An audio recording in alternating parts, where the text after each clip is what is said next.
The extended serialization and adaptability of manga allow for a gradual and layered portrayal of neurodivergence, mitigating the double empathy problem, the disconnect between neurotypical and neurodivergent perspectives.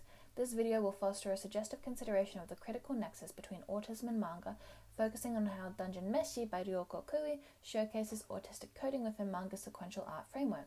Through this lens, this video will explore how the medium and representational portraits manga offers provides an accessible experience for individuals with autism spectrum disorder, ASD.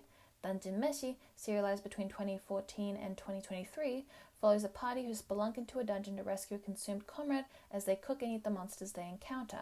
Beyond its culinary and slice-of-life adventures within a complex dungeon ecosystem, Kui's empathetic depiction of ASD coding through a paladin protagonist Laios Tolden captivates communities.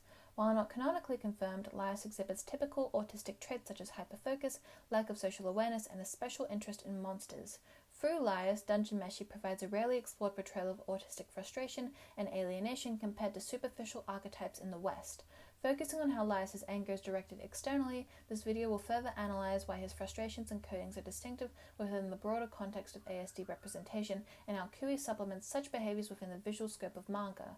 The visual exaggeration inherent to manga, the dynamic layout, exaggerated facial features, and the symbolic pictorial runes make emotional and social recognition more transparent for readers, particularly those who may struggle to decode these cues in real life, explaining that many individuals with ASD often fail to recognize people.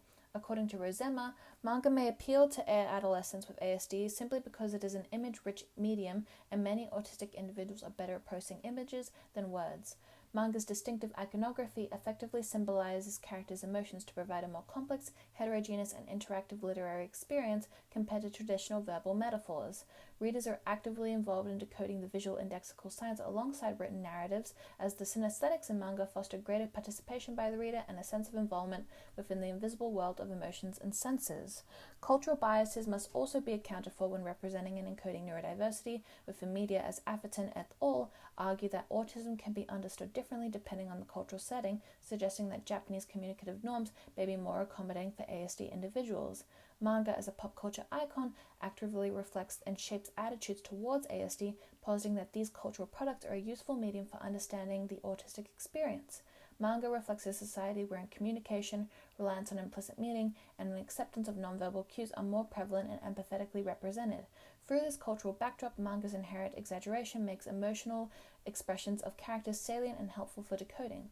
A key scene that suggests Laios' neurodiversity involves a confrontation between him and a former party member, Toshiro Nakamoto, or Shuro, as he criticizes Laios' social ineptitude, remarking, "You've got no subtlety, you're dense, and you make everything awkward." While many autistic coded characters internalize such criticisms, Laios responds externally, actively questioning those around him, such as, "Why didn't you say this sooner, damn it?" This is a shift in the autistic narrative paradigm where surrounding characters also fail to meet social requirements as often as ASD-coded ones. Later in the series, Laios' frustration and sense of alienation are revealed through a nightmare scene. Within the series, the concept of nightmares represent emotional wounds you hold in your heart, things that give you stress, or things that were traumatic for you. Laios' father in this scene especially disparages Laios' capability, stating, "Do you really think that someone like you can go out into the world and amount to anything?" These culminations of past external judgments establish a trend of social blunders, highlighting aspects of the autistic experience, the inability to properly conform alongside external pressures. Interestingly, Laios directs his anger towards these subconscious manifestations, supporting the rationale that neurodivergents don't have to conform to neurotypical standards. An additional poignant moment in Dungeon Meshi occurs during an interaction with the winged lion, who delineates Laios' anger, taunting him by saying, "You're sick and tired of the human world, people bore you, monsters are far more interesting." This dialogue reveals Laios' disconnect from the human world and his idealization of monsters who represent his utopic world. Laios' encyclopedic knowledge of monsters establishes them as straightforward in their behaviors and desires, unlike people. This scene inaugurates Laios' active rejection of the human world and thus societal norms, as he escapes into his preference for the monster-centric realm he dreams of. Works like Dungeon Meshi offer an authentic portrayal of ASD in ways Western media often demarcates through stunted caricatures. Laios' anger, awareness of isolation, and plot-relevant identification of monsters reflect raw experiences of autistics. Kui, when asked if she envisioned Laius as autistic, explained that he was intended to be a normal person. She emphasized that characters like Shuro and Laios have their individual problems, but we always need to try understand and learn from each other. This interpretive flexibility bridges the double empathy problem, highlighting the potential for cross-cultural media exchanges to create engaging, formative, and inclusive representations of autism within beloved media.